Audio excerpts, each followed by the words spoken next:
जीतने वाले कोई अलग काम नहीं करते हैं, वे हर काम को अलग ढंग से करते हैं। आज की कहानी है एक दिग्गज आईटी कारोबारी अमित कुमार दास की सफलता की। बिहार के अररिया जिले के फारबीसगंज कस्बे में एक बेहद ही पिछड़े गांव में एक किसान के घर पैदा लिए अमित के परिवार में भी लड़के आम किसान परिवारों की तरह बड़े होकर खेती गृहस्थी में हाथ बटाया करते थे। किसी तरह सरकारी स्कूल से पढ़ाई पूरी करने के बाद उन्होंने पटना के एएन कॉलेज से साइंस के इंटर किया। बचपन से ही बड़े सपने लिए अमित खेतों से दूर पढ़ाई कर इंजीनियर बनना चाहते थे। घर की बुरी आर्थिक हालत ने अमित के सपनों पर पानी फेर दिया। फिर भी अमित ने हार नहीं मानी और कंप्यूटर से संबंधित कोर्स करने का निर्णय लिया। परिवार पर एक ज्यादा बोझ न डालते हुए उन्होंने 250 रुपए लेकर घर से निकल पड़े।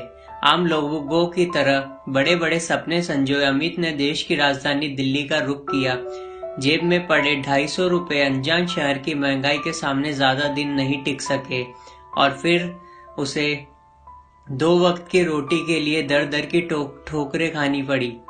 इस दौरान अमित ने किसी तरह पार्ट टाइम ट्यूशन करना शुरू कर दिया। कुछ पैसे अर्जित करने के बाद अमित ने दिल्ली यूनिवर्सिटी में दाखिला लिया और बीए की पढ़ाई शुरू कर दी। पढ़ाई और ट्यूशन दोनों साथ साथ चलने लगे। इसी दौरान उन्हें कंप्यूटर सीखने की सूझी और उन्होंने दिल्ली के एक प्राइवेट कंप्यूटर सेंटर ट्रेनिंग में एडमिशन लेने पहुंचे।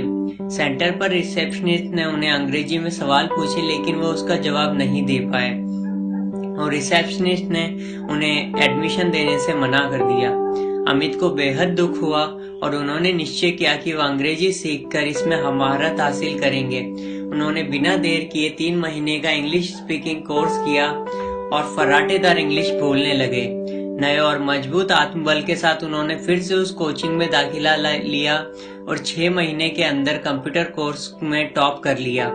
अमित की उस उपलब्धि को देखते हुए इंस्टीट्यूट ने उन्हें 3 साल के लिए प्रोग्रामर की नौकरी ऑफर की।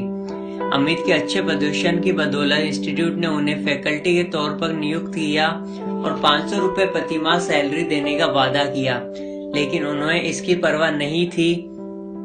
कुछ साल काम करने के बाद अमित ने इंस्टीट्यूट से एक प्रोजेक्ट के लिए इंग्लैंड जाने का ऑफर मिला, लेकिन अमित ने जाने से इनकार कर दिया और वह अपने तजुर्बे की बदौलत खुद का कारोबार शुरू करने का निर्णय लिया। महज 21 वर्ष की आयु में उन्होंने खुद की सेविंग्स दिल्ली में एक छोटी सी जगह किराए पर ले ली और अपनी सॉफ्टवेयर कंपनी iSoft की आधारशिला रखी। शुरुआत में उन्हें एक भी प्रोजेक्ट नहीं मिला। गुजारा करने के लिए वो दिन भर पढ़ाई का काम किया करते थे, पूरा दिन ट्यूशन और रात में सॉफ्टवेयर की कोडिंग किया करते थे। कई महीनों तक ऐसे ही सिलसिला चलता रहा। मेहनत और लगन रंग लाई और धीरे धीरे उन्हें प्रोजेक्ट मिलने लगे।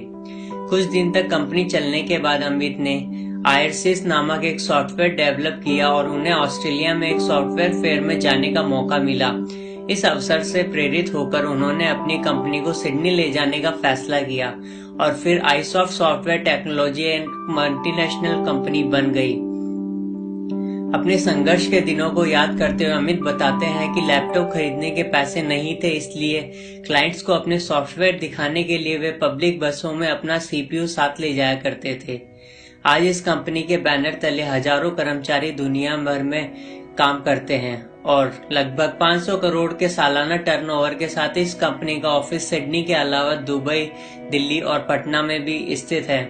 अमित अपने संघर्ष के दिनों में आज भी याद करते हैं। गरीबी की वजह से उनका इंजीनियर बनने का सपना अधूरा रह गया था, इसलिए वे चाहते कि किसी और गरीब को अपना सपना अधूरा न रखना पड़े। इसी कड़ी में साल 2009 में उनके पिता की मृत्यु के बाद उन्होंने फारबीसगंज में एक 150 करोड़ की लागत का इंजीनियरिंग कॉलेज खोला। इतना ही नहीं, आने वाले वक्त में बिहार में एक विश्व स्तरीय अस्पताल की भी आधारशिला रखेंगे।